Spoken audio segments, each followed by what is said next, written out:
ज्ञान होगा, जागरूकता के बाद ही वो अपने मानव अधिकारों की रक्षा कर पाएगा।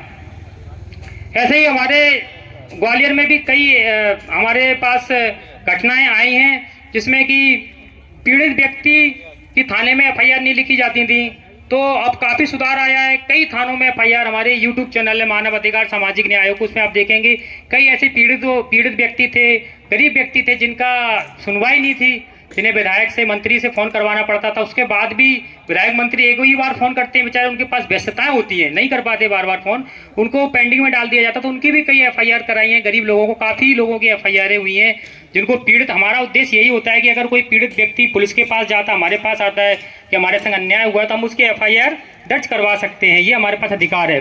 बाकी वो सत्य बोल रहा है या झूठ बोल रहा है, वो कोर्ट का कार्य होता है। उसके सत्य और झूठ का फैसला करने का कार्य कोर्ट का कार्य होता है। हम उसकी प्राथमिक सूचना रिपोर्ट दर्ज करवा सकते हैं। तो इस तरीके की कई मामले हमारे साथ सामने आए थे, जिसपे हमने अभी बहुत कार्रवाइयाँ भी की हैं ग्वालियर के संबंध में। और सरकारी स्कूलों के कुछ मामले ऐसे भी होते हैं कि जो काफ़ी पेचीदा होते हैं, वो बहुत ही जल्दी हल नहीं होंगे, उसके लिए एक समय चाहिए।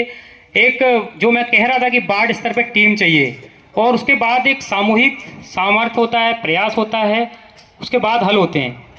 और मानव अधिकारों के ज्ञान की बात है तो मानव अधिकारों का जो हमारे जो फंडामेंटल राइट्स हैं, तो वो भी सिविल पॉलिटिकल जो हमारे राइट्स होते हैं, जो हमारे उसके तहत हमारे संविधान ने फंडामेंटल राइट्स दिए हैं। फंडामेंटल राइट्स आपने अपनी संविधान में आपने पढ़ा होगा 10th में 12th में, तो आप उनको भी कभी स्टडी किया करें। आप उसके संबंध में भी मानव अधिकार की पुस्तकें हैं, उनमें आप उसको पढ़ सकते हैं और उसको आप समझें। हमारे जो नागरिकों के मौलिक अधिकार हैं, वे भी मानव अधिकार हैं। हमारा जो संविधान का जो आर्टिकल 14 है, आर्टिकल 14 हमारा आर्टिकल 14 हर नागरिक को समता का अधिकार प्रदान करता है। समता मतलब कि कानून के समान सभी समान हैं। एक गरीब व्यक्ति के साथ भी कानून वही व्यवहार करेगा जो एक अमीर व्यक्ति के साथ व्यवहार करता है। कानून के अनुपालना में पुलिस थानों में किसी तरीके का कोई भेदभाव नहीं किया जाएगा, और जहाँ भी कानूनी प्रक्रिया हो उसमें सब समान है। ये सब चीज़ें समता के अधिकार के तहत आर्टिकल 14 में हमें दी गई हैं। इसके संबंध में भी आप अध्ययन कर सकते हैं, और अध्ययन ना करें तो आप प्रैक्टिकली भी इसको आप सीख सकते हैं कि जहाँ भी आपको लगता है कि आप कहीं एफआईआर दर्ज कराने गए हैं और सामने कोई व्यक्ति आपसे संपन्न है, आपसे धनाढ़ है, तो आप उससे आप ये नहीं सोच सकते कि भाई ये इसके पास ज़्यादा धन है, धनाढ़ है, तो उसकी हमारी सुनवाई नहीं होगी।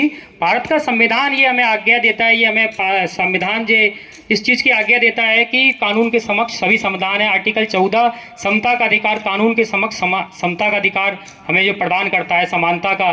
सार्वजनिक क्षेत्र हैं, सार्वजनिक क्षेत्रों पे हम जाते हैं, अगर हमें कभी ऐसा लगता है कि सार्वजनिक क्षेत्र हैं, जो भी शासन की चीज़ें हैं, चाहे वो पर्यटन स्थल हो, चाहे वो शासन के कोई भी विश्वविद्यालय हो, शासन का कॉलेज हो, अगर आपको वहाँ लगता है कि आपके साथ दुर्व्यवहार किया जा रहा है या फिर आपके साथ वहाँ पर भेदभाव किया जा रहा है, तो ये भी आर्टिकल 15 के तहत आपको ये अधिकार प्रदान करता है कि सरकार की समस्त चीज़ें, सरकार के समस्त संसाधन, अस्पताल, थाने और विद्यालय जो भी शासन अपनी चीज़ें देता है, नागरिकों में समान रूप से वितरण करने के लिए देता है। आप इस संबंध में भी आवाज़ उठा सकते हैं। कई बार मेरे पास कॉलेजों से भी फ़ोन आते हैं, गवर्नमेंट कॉलेजों से आते हैं कि प्राइवेट कॉलेजों में मैनेजमेंट सीटें होती हैं और वो अपने हिसाब से अपनी सीटें बुक कर देते हैं, प्राइवेट स्कूलों में कर देते हैं। तो ये भी एक अपराध है इसकी, लेकिन लड़ाई बहुत लंबी है। इसके संबंध में भी अगर कोई शिकायत आती है तो आप बताएं, क्योंकि ऐसा अगर कोई करता है, कोई विश्वविद्यालय ऐसे करता है कि किसी मेरिट के आधार पे चयन नहीं करके